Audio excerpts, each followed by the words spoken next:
صباح الخير زمروداتي. اليوم جايين عندي حماتي وشيخي ولوسي باش غادي يبدلوا الجو شي شويه، وصراحه فرحت بزاف حيت غادي يونسوني. المهم انا هنايا كنت فقت مع 6 الصباح، جمعت الدار وسيقتها وكلشي، ودابا غادي نعطرها وغادي نوجد معكم الفطور. غندير البغرير. بالنسبه للناس اللي ما كيصدقش لهم البغرير، جربوا هذه الطريقه هذه، راه كيصدق من المره الاولى وكيجي بنين.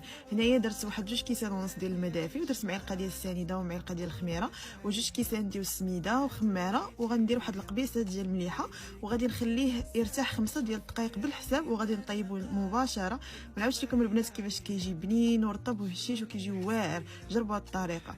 من بعد هنايا عمرت واحد الكويز ديال اتاي وجبت شي حاجه من على برا صافي. ومن بعد حطينا داكشي اللي قسم لينا الله في الفطور، ومن بعد فطرنا الحمد لله. وصل الوقيته ديال الغداء وغادي نوجدوا معكم. هنا كندير اللحم مشوي في الكوكوط، كندهن الكوكوط بالزبده، وكندير هنا غير شويه الملحه والقزبر وشويه ديال البزار صافي، وكنقص عليه البوطه. ما كندير فيه لا ما لا زيت لا حتى شي حاجه، كنخليه يطيب هكاك كيجي مشوي واعر صافي. من بعد هنا الخضره سلقتها وداكشي وغنديرها مشرمله.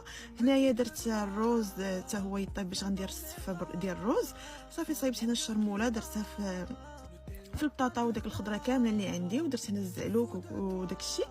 شوفوا اللحم كيفاش كيجي البنات فتي وزوين. المهم الا بغيتوا الوصفه ديال كل حاجه قولوها لي، غنزلها لكم بوحدها. راكم عارفين ميني فلوغ باش ما يجيش طويل بزاف. ومنعاودش لكم البنات كيفاش جات الغدا، جا بنين واعر. ومن بعد جيت هنايا جمعت الكوزينه هنايا بالدونتيفريز ديال البيوميد بالنسبه للناس اللي عندها التهاب ديال اللثه وعندها الحساسيه ديال اللثه، منفوخه ليها راه زوين صافي. من بعد هنا خرجنا في العشيه بدلنا الجو، وملي جيت ما بغيتش صراحه نطيب شي حاجه ثقيله في العشاء، قلت غندير هاد الشوربه ديال الحوت. لا بغيتو الوصفه قولوها لي، كتجي خفيفه وزوينه.